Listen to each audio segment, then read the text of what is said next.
Alors, bonjour tout le monde. Vous êtes en compagnie de Louise Bélanger et Samuel Labrec et pour notre émission L'heure juste en mode confinement. Alors, bonjour Samuel. Salut Louis, ça va bien?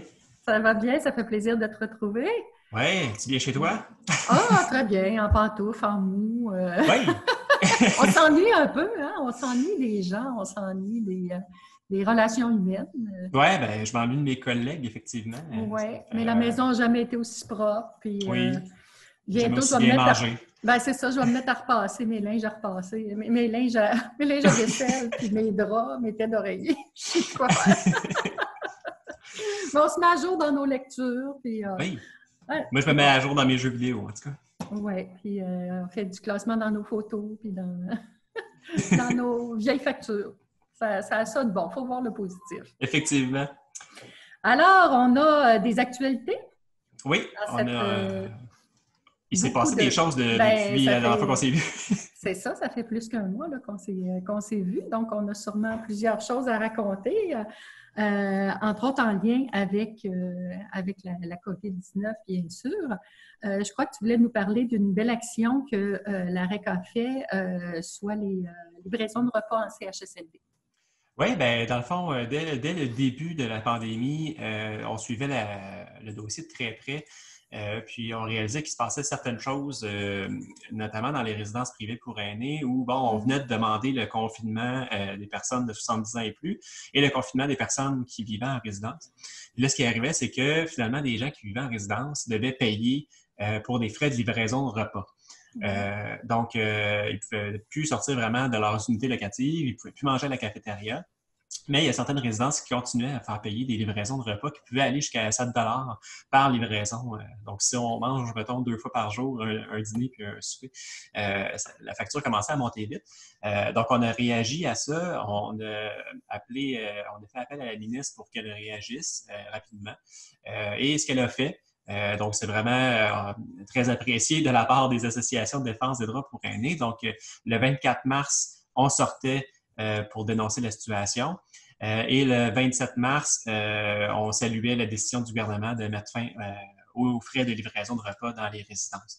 Parce que c'est sûr que ça se rajoutait à ce que les gens payaient comme loyer. Donc, c'était pas Oui. budgété dans leur prévision. Là. Il n'y avait Non, pas parce le choix de prendre la livraison. Là. quand on vit en résidence, on paye un montant mensuel, puis généralement, ça couvre les frais de repas dans la cafétéria.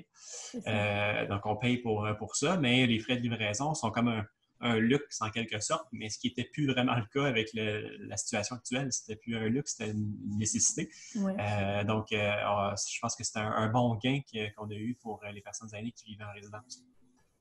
Tout à fait, belle action. Autre belle action, vous l'avez faite par rapport aux petits frères des pauvres.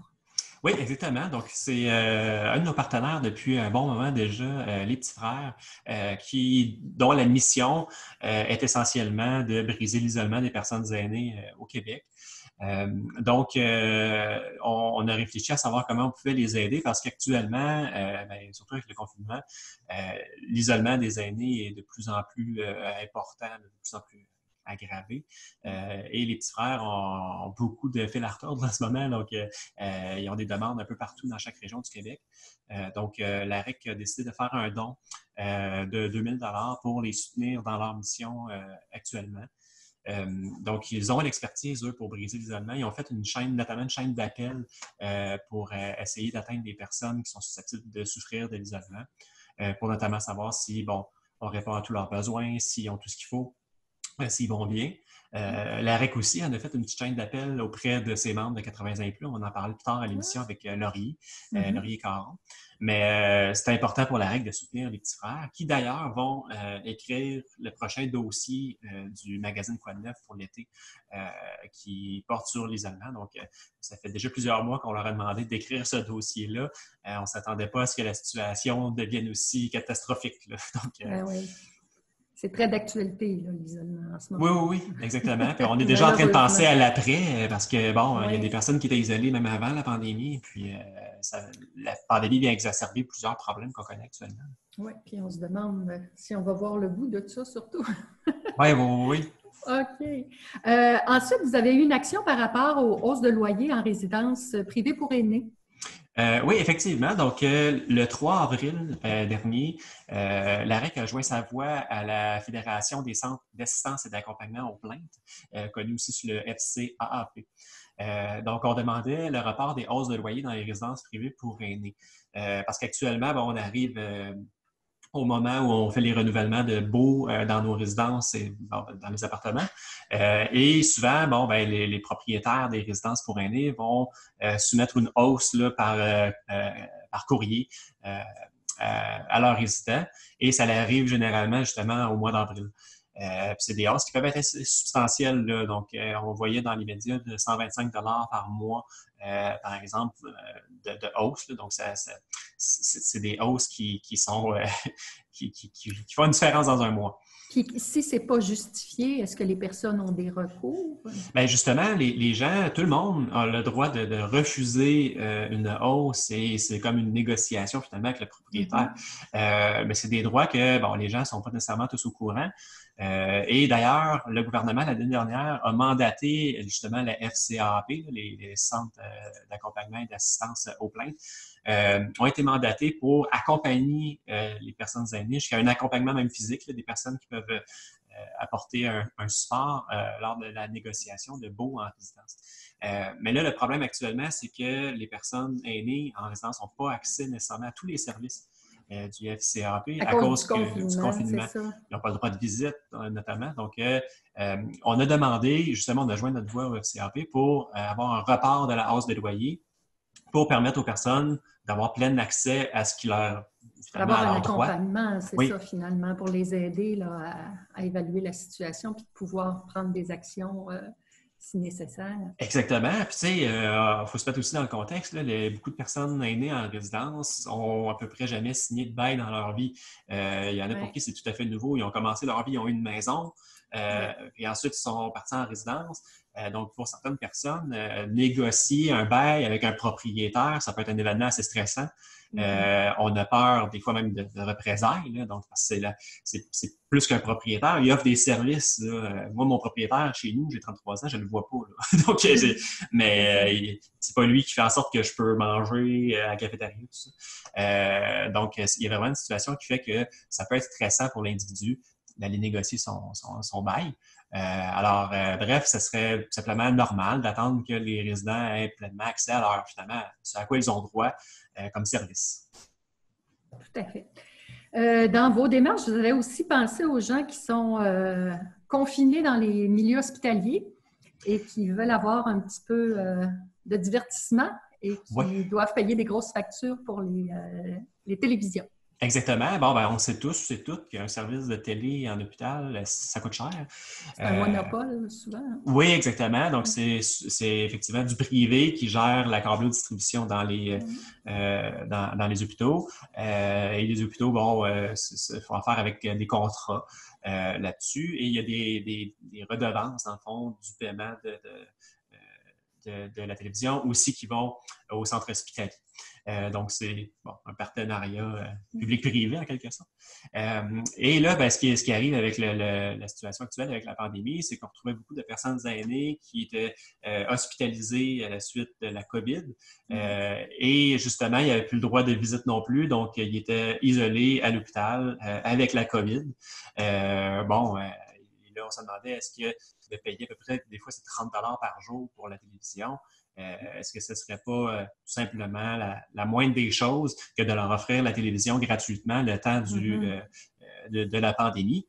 Donc, c'est ce qu'on a fait. On a demandé aux hôpitaux de considérer la chose avec les entreprises privées qui gèrent la câblo-distribution. Il y a déjà des hôpitaux qui ont répondu à l'appel au Québec, notamment à Sherbrooke. Donc, le CHU de Sherbrooke, par exemple, a décidé d'offrir la télévision gratuitement aux personnes qui sont hospitalisées en raison de la COVID. C'est un partenariat qu'on fait avec la fondation du CHU et l'entreprise de télévision, finalement, l'entreprise privée, donc qui assume les frais pendant ce temps-là. C'est un geste qui est humain, là, qu'on espère des personnes qui On va souhaiter que ça fasse boule de neige puis que d'autres centres hospitaliers là, prennent l'exemple de ce qui s'est passé à Oui, Sherbrooke. puis quand on l'a mis sur Facebook, justement, il y avait certaines personnes qui nous écrivaient pour nous dire qu'il y avait des hôpitaux qui avaient suivi le pas aussi. Ah, c'est bon. Oui, donc vraiment, là, c'est un petit On geste mais va, qui peut faire la différence. Là. puis on va souhaiter que ça se répande comme le virus, Oui, cette bonne action. aussi rapidement que le virus. Exactement. Ensuite, il y a la Fondation Laure Gaudreau qui a posé un beau geste. Oui, exactement. La Fondation Laure Gaudreau, qui, on le rappelle, est la fondation qui avait été mise sur pied par la REC dans les années 90 pour accomplir sa mission sociale. Donc, la Fondation Laure Gaudreau, c'est menée ça, par des personnes aussi membres de la REC, des bénévoles aînés qui sont confinés chez eux. Et là, ils réfléchissaient, ils se demandaient qu'est-ce qu'on peut faire actuellement pour aider dans la situation. Et il n'y a pas si longtemps, il y a tous les banques alimentaires au Québec qui demandaient de l'aide. Parce que justement, la pandémie fait en sorte qu'il y a beaucoup de personnes qui se retrouvent sans emploi. Donc, les banques alimentaires, il y a des hausses de 10 % de demandes dans des régions au Québec. C'est pas nouveau. La Fondation Laure Gaudreau donne souvent dans des secteurs et dans des régions des montants pour aider les banques alimentaires parce qu'on le sait aussi, beaucoup de personnes aînées qui ont des revenus de retraite qui sont largement insuffisants font appel aux banques alimentaires. Donc là, au moment de la pandémie, la Fondation a décidé de faire un don de 50 000 pour, dans le fond, être distribué à travers les régions du Québec à partir de des secteurs de la REC, par exemple, des secteurs de la Fondation. Donc, c'est 50 000 qui vont être distribués à travers le Québec pour atteindre toutes les banques alimentaires du Québec. Donc, c'est des montants qui vaut à peu près 550 par secteur. Il y a déjà des bonnes répercussions. Les banques alimentaires répondent à l'appel, font la demande pour obtenir le don. Et on le voit, là, il y en a beaucoup qui nous remercient beaucoup. Ça peut paraître pas grand-chose, 550 mais pour une banque alimentaire dans une ville, ça peut faire un méchant changement aussi. Dans une période comme celle-ci, où, comme tu disais, les demandes sont élevées, mais où ils ont aussi, je pense, perdu beaucoup de bénévoles, parce que souvent, les bénévoles étaient des gens qui sont maintenant confinés. Exactement. Donc, c'est comme si les problèmes s'accumulaient. Ça fait que si on peut leur donner un peu d'oxygène, c'est tant mieux. Oui, exactement. Donc, c'était vraiment un beau don de la Fondation Laure Gaudreau. Beau geste. On peut être fiers. Ensuite, la REC s'est impliquée pour demander une commission d'enquête publique par rapport à ce qui se passe actuellement dans les CHSLD. Oui, en fait, on a été choqués par la situation qu'on a connue dans les CHSLD partout au Québec. Ça fait plusieurs années qu'on demande des changements dans les CHSLD, dans les soins et services aux personnes aînées en perte d'autonomie. On sait que la situation, elle n'était pas reluisante dans les CHSLD depuis longtemps. On en voit des histoires d'horreur. Sauf que là, ça a atteint vraiment un point qui était même pas envisageable. C'est vraiment catastrophique ce qui se passe actuellement. Quand on se rend compte à tes souhaits, Louise. J'ai bien fait ça, hein? Oui, dans le coude, c'est très bien. Donc, quand on se rend compte qu'il y a des personnes qui, meurent du virus, mais qu'il y a aussi des personnes qui meurent de déshydratation et de faim parce qu'il manque de personnel. 2020. C'est ça, c'est que ça se peut pas. Donc, on savait que le virus allait faire du dommage, mais on se doutait pas que le manque de personnel, que les conditions actuelles dans les CHSLD feraient en sorte que les gens pouvaient décéder dans des conditions aussi indignes. Le virus a frappé dans un milieu qui était déjà fragilisé. Je pense que ça a été un point de rupture là, dans plusieurs milieux. Là. Exactement. Puis si on se rappelle, au début de la situation, tout le Québec avait décidé de mettre ses efforts dans l'urgence. Donc, on était prêt à répondre aux problèmes dans les urgences. Les courtes durées. Oui, sauf que les CHSLD se sont retrouvés littéralement dans l'angle mort du système de la santé. Comme c'est le cas pas mal tout le temps, le CHSLD est pas mal dans l'angle mort des budgets provinciaux. C'est toujours les parents pauvres. Et encore plus les soins à domicile, on en reparlera. Mais effectivement, on a demandé à ce qu'il y ait des états généraux, et on a demandé à ce qu'il y ait une enquête publique. On veut une commission d'enquête publique pour, premièrement, faire la lumière sur la situation qui a mené vers, justement, ces morts-là dans l'indignité. On prend le cas, par exemple, du CHSLD Aaron, où il y a visiblement eu un large problème de communication entre le CHSLD privé et le CLSC, le CIUS, qui est censé pouvoir intervenir quand le CHSLD privé a besoin d'aide. ce qui semble être arrivé depuis le début. Et là, il y aura une commission, pas une commission, mais il va y avoir une enquête policière strictement sur ce cas-là. Mais c'est pas normal que le CHSLD privé dise au CIUS oui, on a besoin d'équipement, on manque d'équipement. Puis qu'au final, une semaine plus tard, on s'aperçoit que c'est pas juste l'équipement qu'il y a, c'est qu'il n'y a plus de personnel sur place, puis il y a 30 morts. Et ça, on l'apprend juste quand on finit par les visiter. Ce qui manque d'ailleurs largement, là, des visites dans nos CHSLD. Je pense que ça remet en question tout ce qui est le fait d'avoir confié au privé l'hébergement des personnes âgées, jusqu'à quel point on a encore le contrôle, jusqu'à quel point on sait si nos aînés en ont pour leur argent. Oui, surtout que CHSLD Aaron, ça peut aller jusqu'à 10 000 pour vivre là par mois. 10 000 par mois. J'espère ne pas mourir de déshydratation. Puis c'est pas normal au Québec qu'on s'imagine qu'en payant plus, on va avoir plus de services. Là. On n'a pas voulu un système à 2 vitesses dans le réseau de la santé. Puis c'est ce qui existe actuellement dans les soins aux aînés, dans les services aux aînés. Puis ça ne marche pas. On a vu aussi qu'il y avait des ordres professionnels, je pense, qui voulaient faire enquête, le Collège des médecins, l'Ordre des infirmières, des infirmières auxiliaires. Donc, vous demandez des états généraux qui vont être comme plus larges sur l'ensemble de l'hébergement? On demande une commission d'enquête qui va être effectivement plus large sur l'hébergement. On veut voir est-ce qu'il y a des décisions politiques qui ont mené aussi vers la situation actuelle. C'est une chose qu'on veut à court terme après la pandémie parce qu'on s'entend qu'en ce moment, l'important, c'est d'avoir le plus de monde possible pour sauver des vies. Sauf qu'on veut être aussi en amont là, de la situation. On sait qu'après la pandémie, il ne faut pas oublier ce qui s'est passé. Il faut rendre justice aux personnes qui sont décédées à leurs proches. Donc, c'est pour ça va être le temps de rendre des comptes. Exactement. Les États généraux, c'est plus à moyen terme. Les États généraux, on l'avait même déjà demandé, c'est pas nouveau, on l'avait demandé en 2017 en coalition avec des organismes pour aînés. On avait même déposé une pétition à l'Assemblée nationale avec 15 000 signataires. On revient à la charge avec les États généraux parce que justement, la situation, elle est pire que jamais. Et c'est le moment de faire en sorte qu'on assure des conditions de vie dignes à celles et ceux qui ont bâti le Québec. Et les États généraux, ce que ça fait, on l'a vu dans le passé, il y a eu des États généraux sur l'éducation. C'est qu'on on assit autour d'une table des gens de plusieurs milieux, du milieu du privé, du milieu du syndicat, du milieu des experts, des chercheurs, des professionnels de la santé. Toutes les personnes qui interviennent actuellement là, sur le terrain. On veut savoir qu'est-ce qui ne fonctionne pas, puis on veut prendre des décisions très rapidement qui vont faire en sorte qu'on améliore la situation. Est-ce qu'il faut hausser le salaire des préposés? Est-ce qu'il faut modifier les ratios? On se doute pas mal que oui. Donc, faisons-le avec l'accord de tous et toutes autour de la table. Parce que ce qu'on a connu dans le passé, c'était un parti politique qui arrive avec une idée. Il forme le gouvernement, il met son idée en place, mais on s'aperçoit que c'est plus global que ça, la santé des aînés. C'est pas juste des maisons des aînés, par exemple. C'est un beau projet, les maisons des aînés. On veut tous finir nos jours. Mais qu'est-ce qu'on fait avec les soins à domicile? Qu'est-ce qu'on fait avec les ressources intermédiaires? Qu'est-ce qu'on fait avec les entreprises d'économie sociale actuellement qui offrent des services à du monde et qui sont sous-payés? Il va avoir, je pense que la maison des aînés, c'est beau, mais il va quand même avoir une population qui va devoir avoir des soins plus importants comme ce qu'on offre actuellement dans les CHSLD. Donc, il faut passer l'ensemble du continuum de soins. Là. Exactement, il faut le passer dans un continuum de soins. Donc, puis, on va en parler tantôt, mais on a fait une lettre ouverte récemment à ce sujet-là sur le continuum de services et l'oubli des soins à domicile dans notre réseau. C'est une réflexion qu'on apporte justement de façon à l'amener dans les états généraux qu'on demande.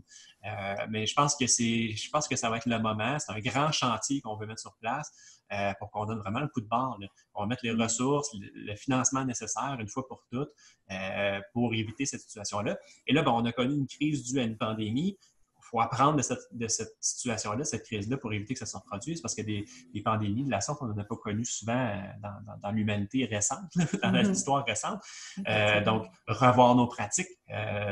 Oui, assurer des soins et des services de qualité, mais aussi en profiter pour que orienter ces soins et ces services-là pour éviter qu'une éventuelle pandémie fasse les mêmes dégâts, par exemple. Apprendre des erreurs qui seraient produites là, à ce moment-là. Oui, exactement. Puis voir aussi toute la société dans son ensemble par rapport à sa vision du vieillissement de la population.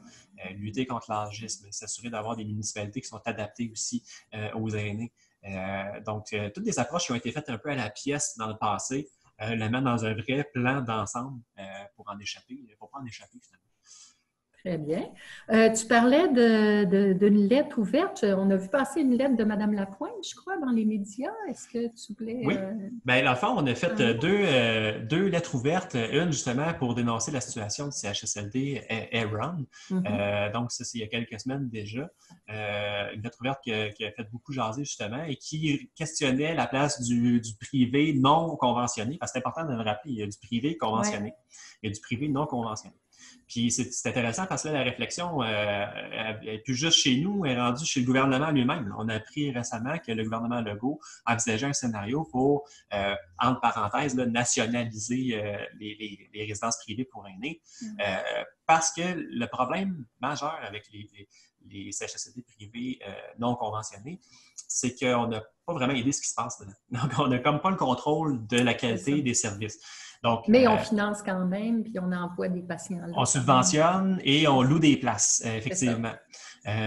Donc, le scénario qui est sur la table du gouvernement, il est à considérer, c'est de faire en sorte de conventionner, du moins, les privés qui n'ont pas été conventionnés. Parce que le privé conventionné, à la fois, c'est des établissements privés, là, c'est comme des condos privés qui offrent des services de CHSLD. Et qui sont conventionnés aux mêmes critères, finalement, que le réseau de la santé publique. Est-ce que ça veut dire que le réseau de la santé publique est parfait? Visiblement pas. Là. Ils ont besoin de ressources, puis ils ont besoin d'aide pour offrir des conditions de vie dignes.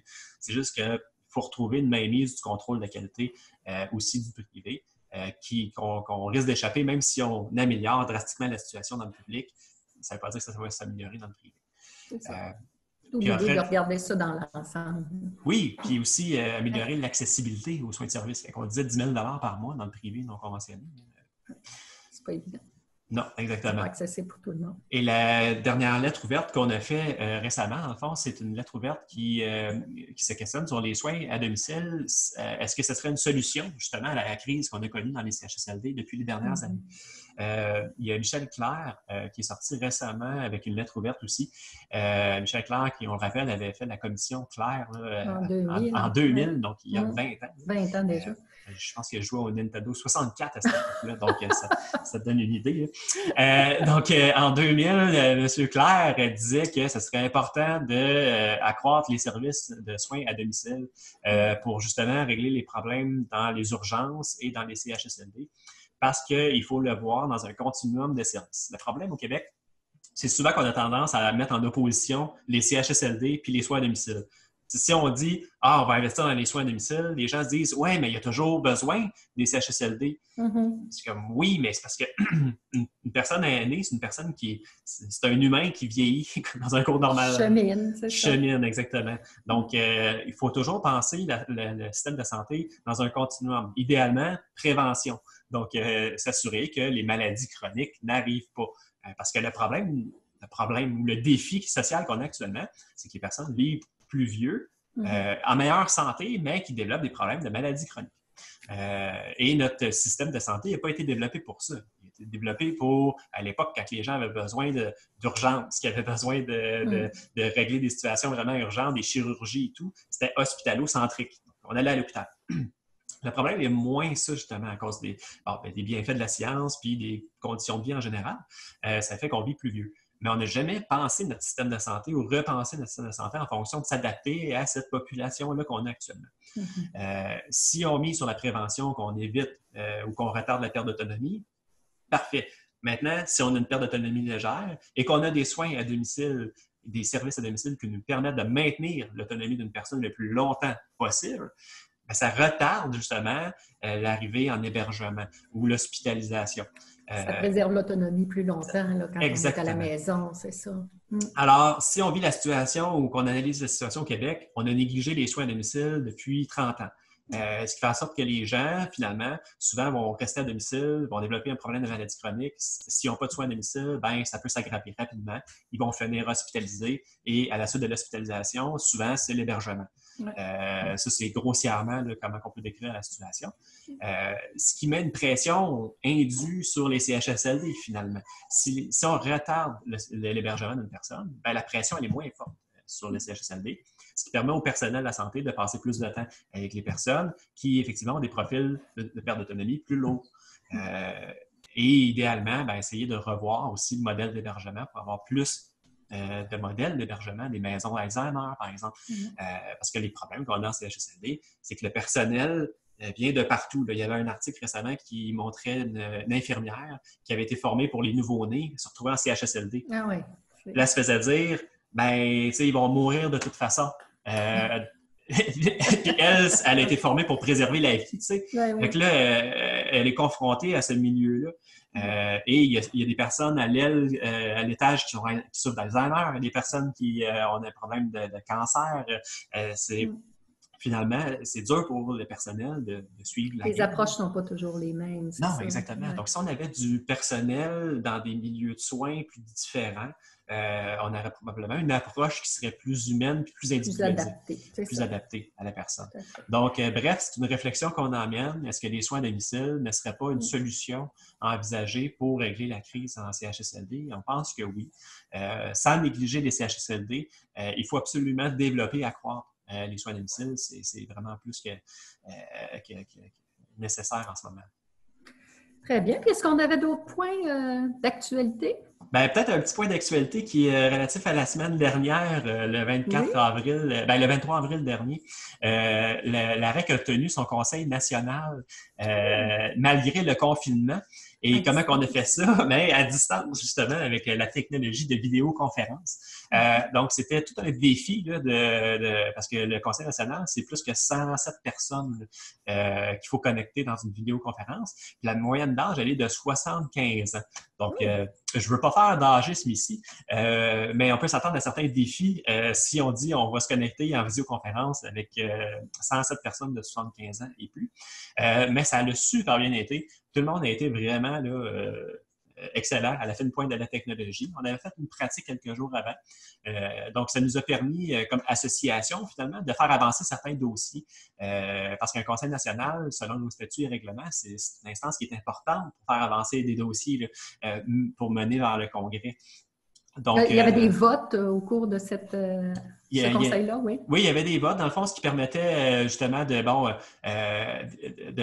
régler des dossiers concernant nos assemblées, notre congrès triennal, les affaires financières aussi. Là, par exemple, le budget, là, donc, il va être révisé par la firme, par une telle firme privée. Bon, ben, ça prend l'accord du Conseil national.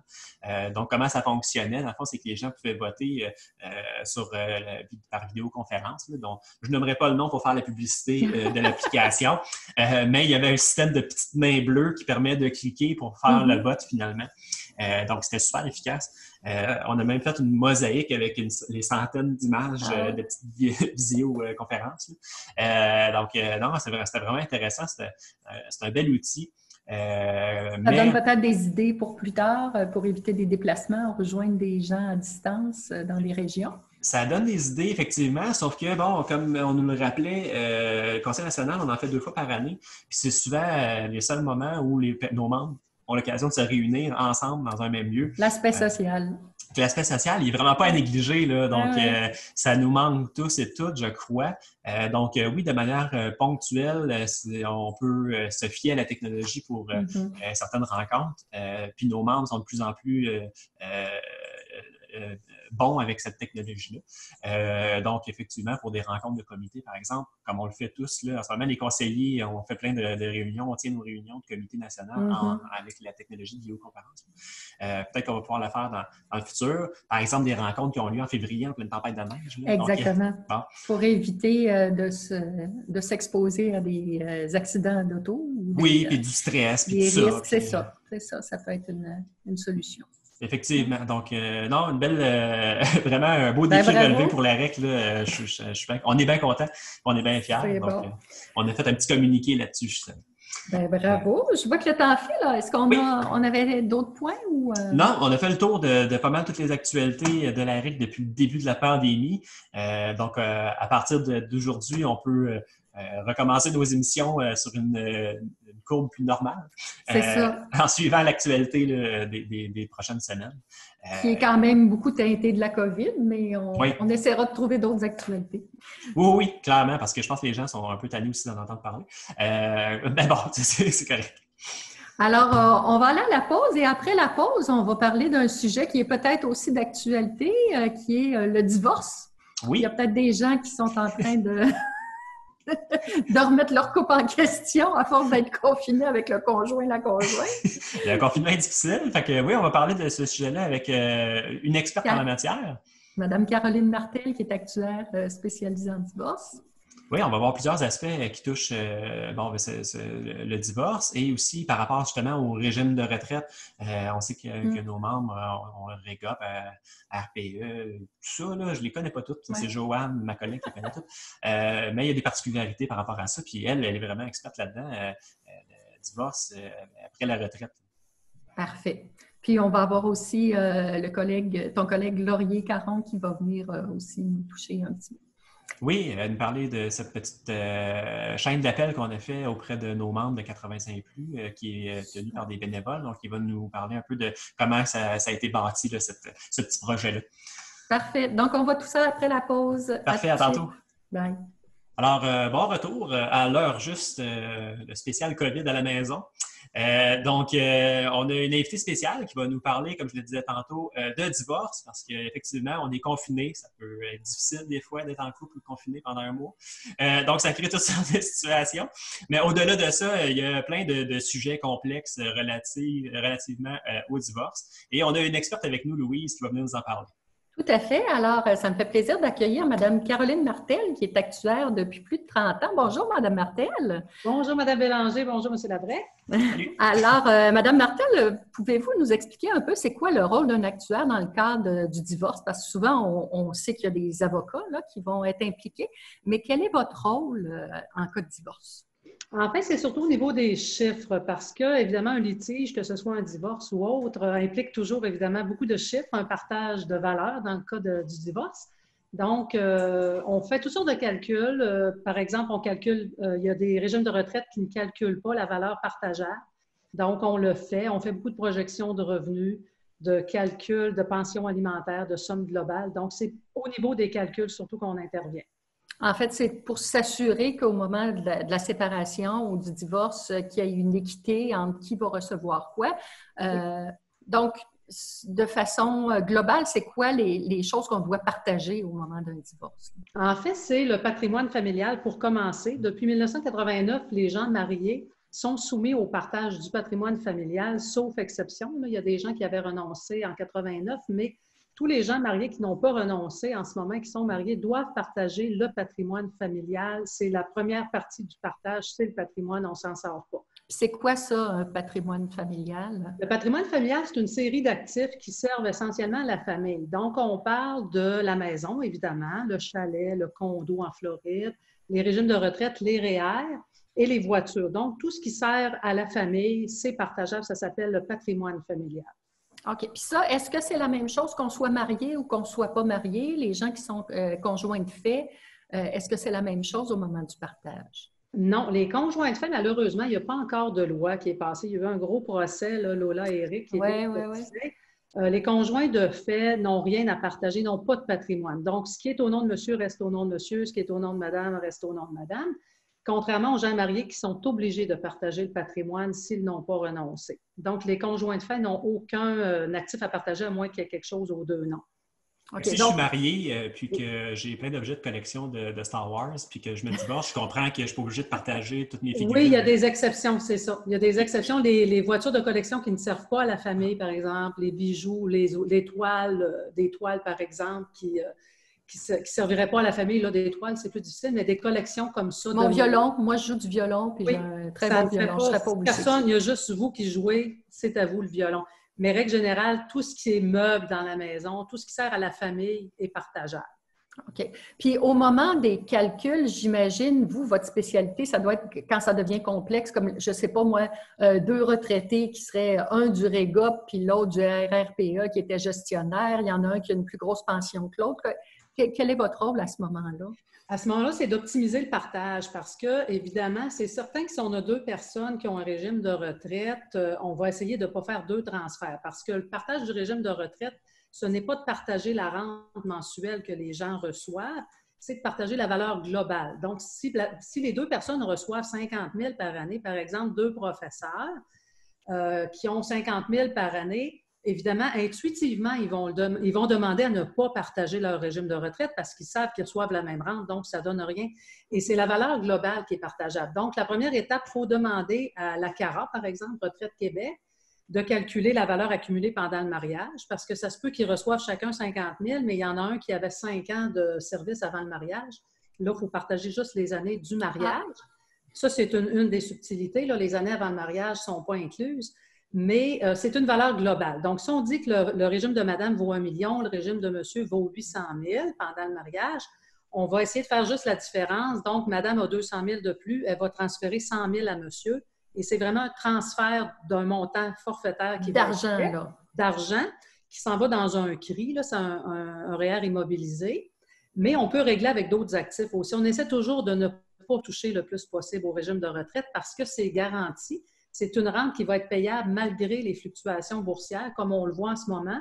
Les retraités de l'AREC, les chanceux, ils ont un beau régime de retraite garanti. Donc, même s'il y a des fluctuations, ce n'est pas comme les REER où la personne a un fer, puis là, ça se met à baisser comme en ce moment. Bien, la personne qui est en décaissement de son fer vient de perdre des gros dollars à chaque mois qu'elle encaisse. Tandis que les rentes des régimes de retraite comme le REGOP, le RRPA, tout ça, ce sont des régimes garantis à prestations déterminées. Est-ce que la valeur d'un régime de retraite diminue après la retraite? Là? On dit qu'on évalue ça à 1 million. Oui. Vu qu'on décaisse au fur et à mesure qu'on avance en âge à la retraite, est-ce que ça diminue? Oui, exactement. Le maximum du régime, là, il vaut son maximum le matin de la retraite, évidemment, parce qu'au début, on accumule. C'est vraiment comme une cloche. Et à la retraite, ça se met à diminuer jusqu'au décès, jusqu'à l'espérance de vie. C'est sûr que si la personne décède à 97 ans, la CARA, la caisse de retraite, va faire un déficit avec cette personne-là. Mais par contre, il y en a qui décèdent avant l'espérance de vie, donc ça se balance. Mais ça baisse à chaque jour qu'on décaisse la valeur actuarielle qu'on appelle à diminuer.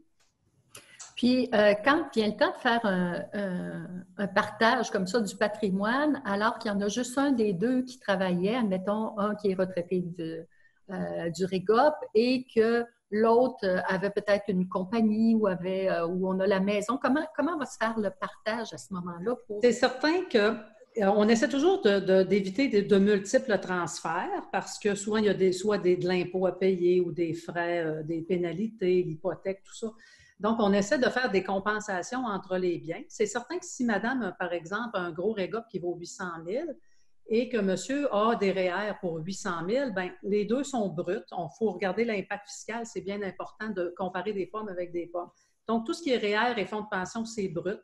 Donc, 800 000 de REER de monsieur, 800 000 de REGOP de madame, ça s'annule. Personne ne doit rien à personne. Elle garde son fonds de pension, monsieur garde le sien. Si madame a un fonds de pension de 800 000 et que son mari travaillait mais n'avait pas de régime de retraite, puis il n'y a pas de REER, elle n'aura pas le choix à un moment donné, à moins de dire monsieur garde la maison, madame garde son fonds de pension. Là, il y a toutes sortes d'arrangements qui peuvent être faits. Intuitivement, les gens, souvent, celui qui a le gros fonds de pension veut garder son fonds de pension et l'autre veut garder la maison. Sauf que si la maison vaut 800 000 puis le fonds de pension vaut 800 000, c'est pas équivalent parce que la maison, c'est du net après impôt. Il n'y a pas d'impôt quand on vend une maison, tandis que le fonds de pension, quand on l'encaisse à chaque mois, bien, il y a un 20, 30, 40 % d'impôt qui est payable, donc ce n'est pas du net. Fait qu'on doit faire une compensation. On va dire, mettons, le fonds de pension, on enlève 30 % d'impôt, par exemple, tout dépend du taux d'impôt des gens. Là.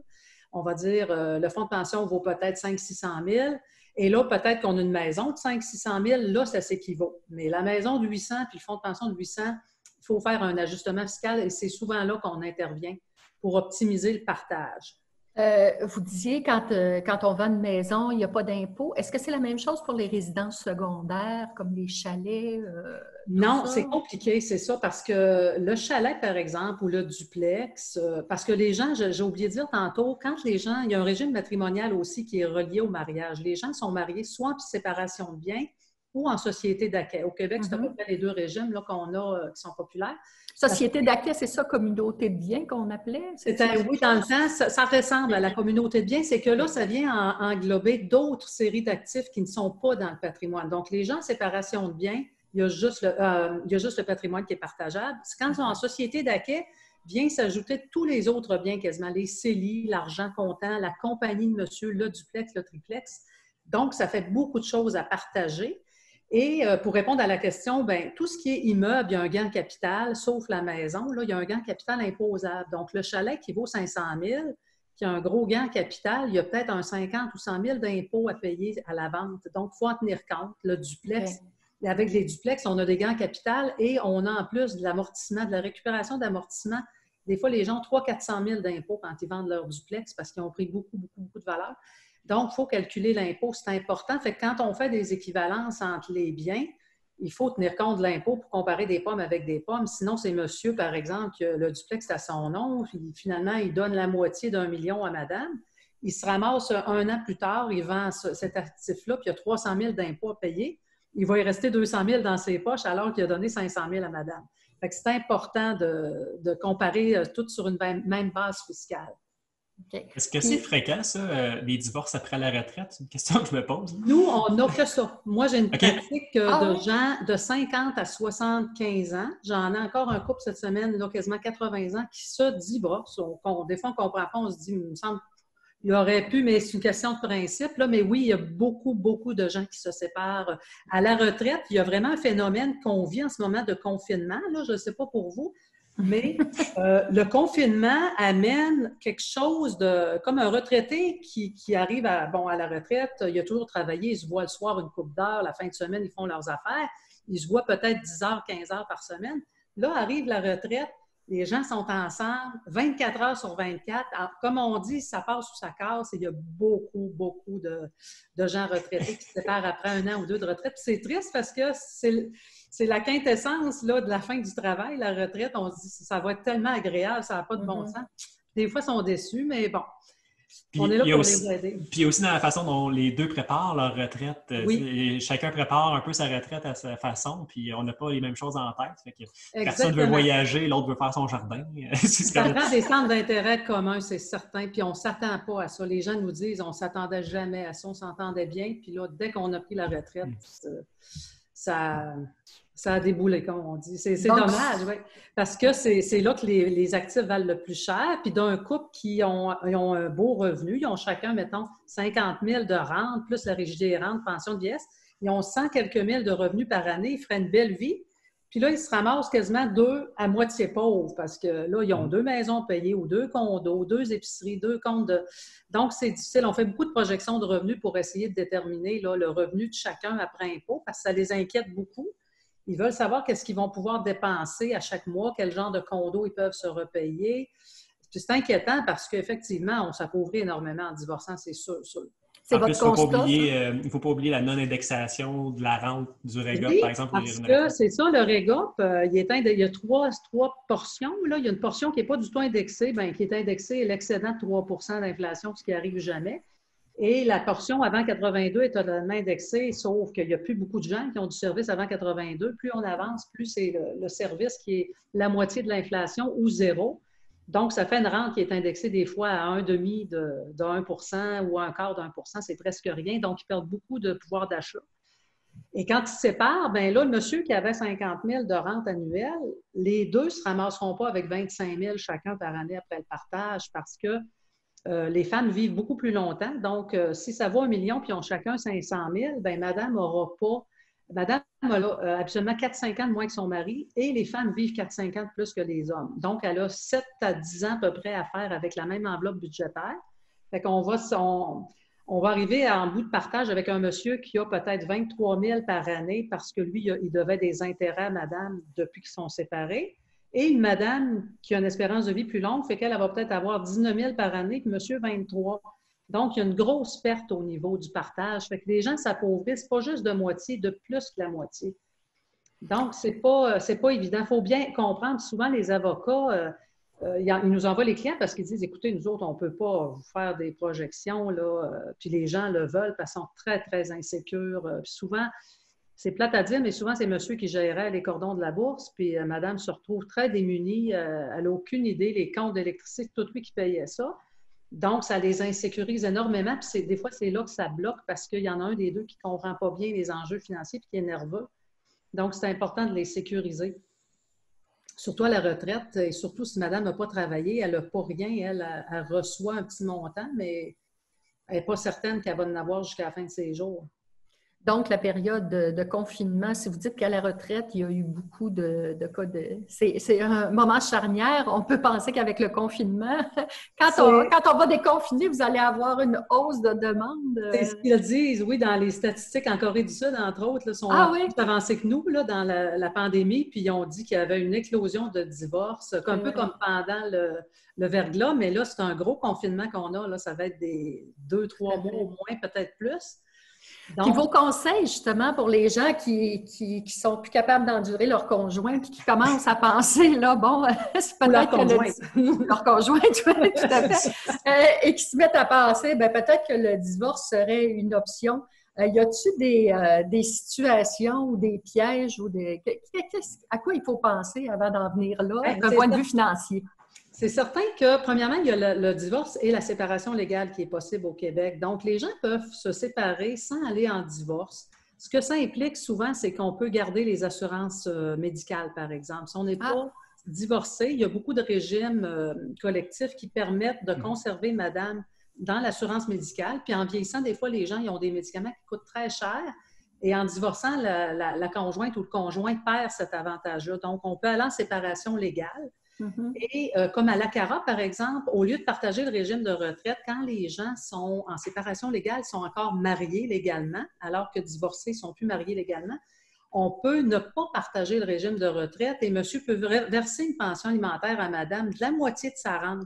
Donc, au lieu que chacun ait une baisse en bas de 25 000 chacun, on disait tantôt 19 madame, 23 monsieur, ils peuvent garder chacun 25 000.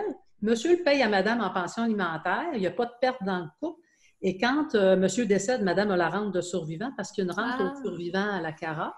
Puis ça, lors du divorce, la rente de survivant, c'est pas transférable. Tout ce qui est CARA, là je dis CARA, mais c'est Retraite Québec, mais je ne veux pas mélanger avec la Régie des rentes, mais tout ce qui est REGA par RPE, il ne faut pas être divorcé pour conserver la rente de survivant. Alors que dans d'autres régimes, c'est permis, mais pas à la CARA. Et inversement, si madame décède avant monsieur, bien là, monsieur recouvre son 50 000 au complet. Donc, il y a vraiment des solutions qui sont très intéressantes pour minimiser les pertes, parce que déjà, avec la Régie des rentes, ils partagent la Régie des rentes, les gens, et il y a une perte. Souvent, monsieur va baisser de 300 $ par mois, puis madame va monter de 200 $. Donc, il y a une perte déjà en partant de 100 $ au niveau de la Régie des rentes, pour toutes sortes de raisons mathématiques là, qui seraient longues à expliquer. Mais il y a toujours des pertes. Le transfert des REER, il y a des frais de rachat, il y a des frais administratifs. Donc, ils perdent la moitié pas la moitié du confort, mais un bon 30 % de confort parce qu'ils sont obligés de racheter 2 autos, 2 condos, tout ça. On essaie de minimiser. C'est ça notre rôle, c'est d'essayer d'optimiser le divorce, là, si on peut appeler ça ainsi, et de minimiser les pertes, puis de tenir compte de l'impôt aussi, parce que les gens, ils disent, oui, mais moi, là, après impôt, qu'est-ce que je vais pouvoir dépenser à chaque mois pour mes vêtements, mon épicerie, mon loyer et tout? Donc, c'est multifactoriel. Il y a beaucoup, beaucoup de choses à considérer, surtout en société d'acquet. Les gens mariés en société d'acquet, il y a tellement de choses à partager. C'est à s'y perdre. Puis souvent, les gens voudraient divorcer en 6 mois, puis ça prend 5 ans. Puis, on voit que c'est très complexe.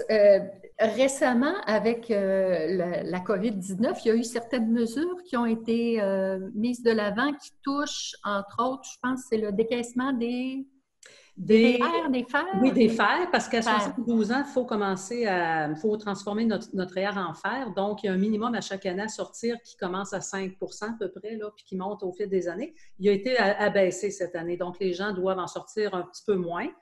Mais bon, ils vont probablement sortir un petit peu plus vu qu'ils ont des pertes un peu partout. Mais il y a les impôts qui, au lieu d'être au 30 avril, ils ont reporté le rapport d'impôt en juin et le paiement des impôts, si on en doit, au lieu d'être en avril, ça va être en septembre. Donc, il y a un petit allègement, là, le temps que la situation se rétablisse un peu, là, parce qu'il y a beaucoup de gens qui ont plus de salaire, il y en a qui n'ont même pas la prestation d'urgence, 2 000 par mois. Donc, ceux qui viennent de divorcer puis qui avaient des emplois précaires, là, c'est difficile. On le dit, un divorce, ça fait 2 plus pauvres puis souvent 2 plus malheureux. C'est fou, là, mais souvent, ils pensent qu'ils viennent de trouver la solution en se séparant. Puis, financièrement, c'est difficile. Tu sais, on dit l'argent, c'est pas tout, mais ça aide quand même. Parce que vous voyez les gens au début, mais vous les voyez aussi le long du processus, puis vous voyez qu'au bout du compte, ça ne fait pas nécessairement. Il y a des pertes, puis il faut compter les frais d'avocat aussi. Des fois, et par principe, ils vont s'obstiner à aller en procès, puis ça va leur coûter chacun 50 000. Ils viennent de passer leur REER ou la moitié de la maison dans des frais légaux et des frais d'experts, des frais de toutes sortes qui auraient pu être évités, puis de la chicane. Ça fait que ce qu'on retient, c'est essayer de vous endurer le plus possible avant de passer. Prenez des marches, mais tout seul. Prenez tout seul vos marches. C'est bon. 3 par jour. Ensuite, au lieu de vous divorcer, c'est peut-être mieux la séparation légale. Dans certains cas, oui. Puis, pour quelqu'un qui voudrait revoir tout ce que vous nous avez dit là, à tête reposée, je pense que vous avez des petites chroniques, genre questions-réponses sur votre site Internet. Sur notre site web, www.martelactuaria.com. Il y a une section divorce, là, puis un petit résumé de tout ce que je viens de dire, des petites chroniques individuelles. Donc, www.martelactuaria.com. Oui. Et on peut avoir de l'information générale là, sur le divorce, partage du patrimoine, un peu. Exactement. Les différents types là, de contrats de mariage. Bien, un gros merci, Mme Martel. Ça a été, j'espère personnellement ne pas avoir besoin de vos services. Moi qui fête mon 27e anniversaire de mariage cette semaine. Donc... félicitations! Félicitations! C'est presque un exploit là, de nos jours, ça. Oui, tout à fait. Un gros merci d'avoir pris le temps de nous expliquer tout ça. Merci beaucoup à vous deux. Merci. Bonne journée. Rebonjour à l'heure juste. Donc, vous êtes avec notre deuxième et dernier invité de la journée. C'est Laurier Caron, mon collègue qui s'occupe notamment du dossier de la condition des hommes et le dossier des SPR aussi, puis de l'environnement. Bref, t'en as beaucoup ses épaules, Laurier, puis tu as décidé de t'en rajouter, c'est ça que j'ai compris. Oui, on aime ça, là, les défis.